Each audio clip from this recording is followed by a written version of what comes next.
Bonjour à tous, c'est Atlante. Aujourd'hui, une vidéo comme ça de réflexion qui me passe par l'esprit. Parce qu'il y a quand même un questionnement dans ce qui nous préoccupe actuellement sur finalement pourquoi autant de gens ont accepté tout cela. Il y a quand même un truc, c'est que il y a très peu de résistance à cette tentation totalitaire et cette tentation du contrôle total de la population par divers moyens, donc qui sont éprouvés, qui fonctionnent bien. On a vu stratégie du choc, l'état de sidération, voilà. Et puis on voit qu'il y a eu un enchaînement quand même assez technique de diverses phases. Premièrement, le choc avec le confinement total qu'on a eu l'année dernière. Donc là, on était véritablement en état de choc. Il y a eu un choc, une panique, il y a eu un trauma. Et puis ensuite, libération l'été dernier, de l'année dernière. Et ensuite, couvre-feu, donc expérience qu'on n'avait jamais connue dans nos vies. Couvre-feu qui a duré 8 mois, je rappelle, avec beaucoup d'entre nous, le matin, qui se levaient et qui ne savaient pas à quelle heure ils avaient le droit de sortir. Voilà, il y a aussi eu les limitations de circulation, c'était du 1 km. Il y a un an, c'était 1 km. 1 km, quoi, je peux dire n'importe quoi. Après, c'était 100 km ce printemps. Et puis seulement au mois de juin, on a eu le droit de sortir de chez nous le soir. Donc c'était un truc de fou. Donc il y a eu un séquençage là finalement de diverses méthodes donc pour nous mettre au pas, littéralement, voilà. Donc ça a marché, et donc quand est arrivé le vaccin, ça a été perçu comme un messie libérateur, puisque le gouvernement a dit qu'avec ça, on pourrait de nouveau vivre, entre guillemets, comme avant, cette sacro-sainte vie d'avant. Et du coup, je me suis posé la question. Bon, ils ont dit, ok, il y a ça, mais pourquoi autant de personnes? Parce que bon, moi, je suis quelqu'un, ok, qui réfléchit sur ces questions depuis longtemps, donc je suis rodée, c'est vrai. Par contre, il y a quand même des dizaines de millions de gens, l'immense majorité des gens vit dans la peur, là, à céder au chantage. Parce que c'est un chantage qui s'opère, là, c'est pas autre chose. C'est vous vous faites injecter, et en plus vous faites injecter avec cette technologie-là. Donc en plus on parle de technologie maintenant. On ne parle pas de chimie, on ne parle pas de médicaments, on parle véritablement de technologie, ok? Donc sans le recul, on va pas revenir sur tout ça, on le sait. Enfin les gens ne le savent pas, mais maintenant bon ils savent pas. Mais bon je vais pas... Moi j'embête pas les gens qui se sont fait injecter à titre perso parce que ce qu'ils ont fait est irréversible, hein. Donc peut juste que prier pour eux finalement. Donc je voulais en venir à cette fameuse vie d'avant. En fait, on le sait que ça n'allait pas avant, entre les gens. Je veux dire, la vie d'avant, finalement, les gens vivaient dans le factice. En fait, les gens vivaient déjà dans la pression sociale, et d'ailleurs, c'est la pression sociale qui est l'élément, le levier le plus fort, dans toute cette histoire Covid. C'est ce levier de la pression sociale, du qu'en dira-t-on, etc. Donc d'ailleurs, on joue que là-dessus. On dit, ouais, que vont dire vos amis, vos voisins si vous ne vous faites pas injecter? C'est quand même là-dessus. On n'est pas sur le registre médical, là, hein. On est sur le registre social.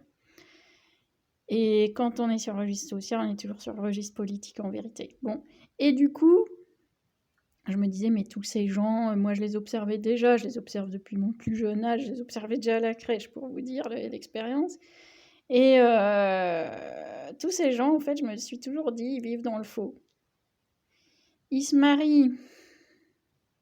Alors c'est pas comme autrefois où c'était un peu pour raison économique, puis bon, le peuple était assez homogène à l'époque, donc on se mariait avec finalement quelqu'un qui nous ressemblait. Mais aujourd'hui, on se marie ou on se met avec quelqu'un, on fait des enfants avec parce qu'il faut aller vite, parce qu'il faut en avoir, parce qu'il y a la pression sociale, parce qu'il n'y en a pas, c'est pas bien. Mais à côté, on vous survend le côté soyez vous-même, etc., tout en vous injectant toujours plus de pression sociale. Vous voyez, donc ça fait déjà une dissonance. Soyez vous-même ou conformez-vous à ce que veulent les autres. Il faut savoir. Donc pour l'injection, c'est pareil d'ailleurs. Si moi je dis, ben moi en tant qu'entité unique, hein, et selon mon identité propre et mes valeurs propres, hein, je suis qui je suis. Je suis quelqu'un qui veut pas se faire injecter, point. Voilà, ben non, ça on l'accepte pas, vous voyez. Là, on interdit un tas de trucs.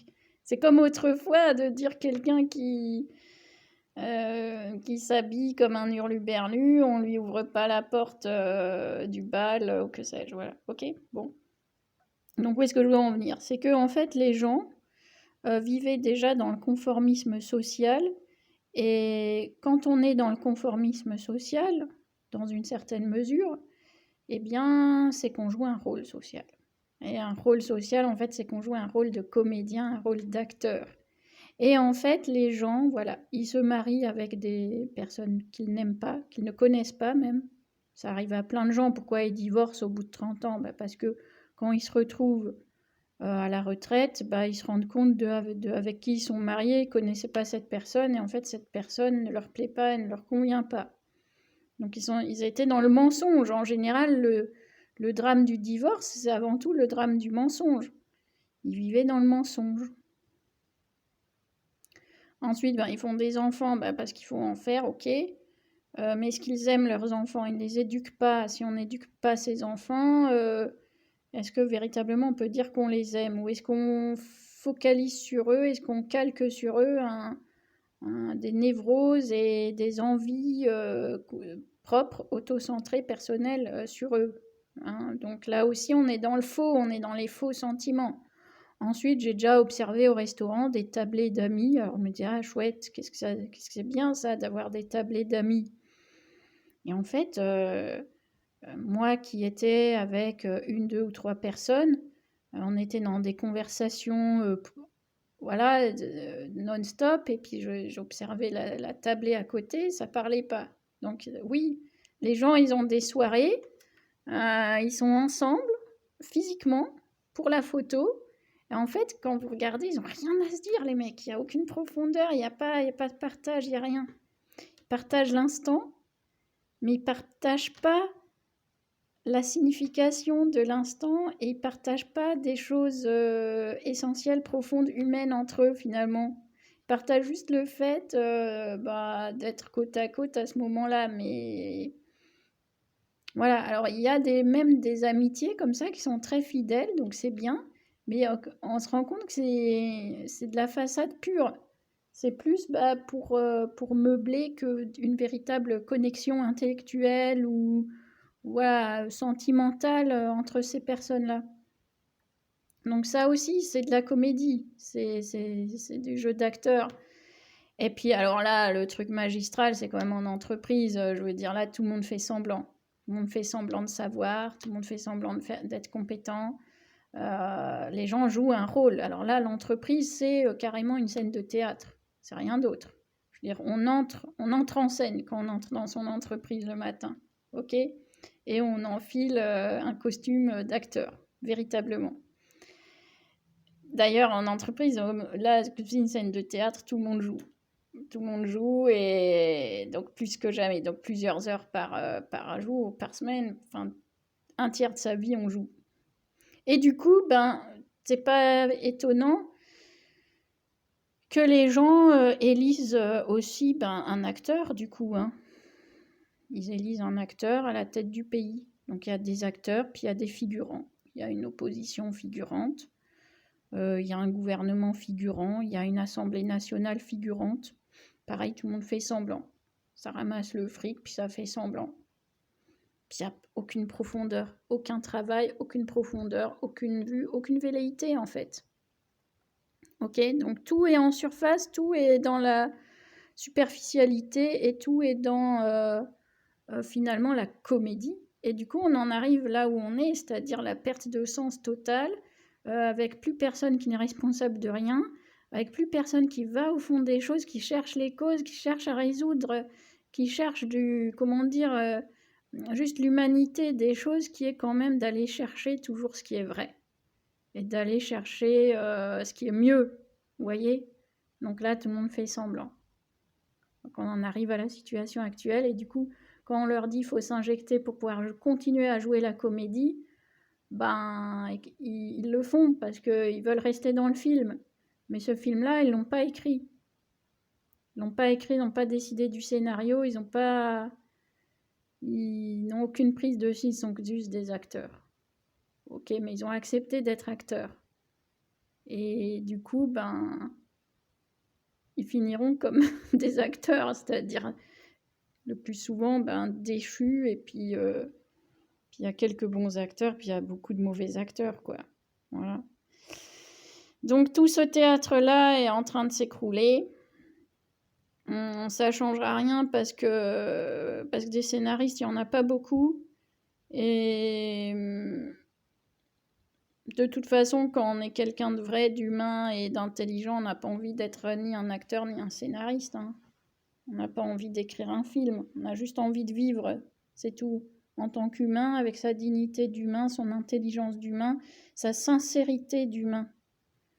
Mais ces gens-là, ils sont assez peu nombreux quand vous regardez autour de vous. Donc bon, ils survivent là-dedans. Ils survivent sur cette scène. OK. Cette scène qui sera peut-être un jour une scène de crime. Salut!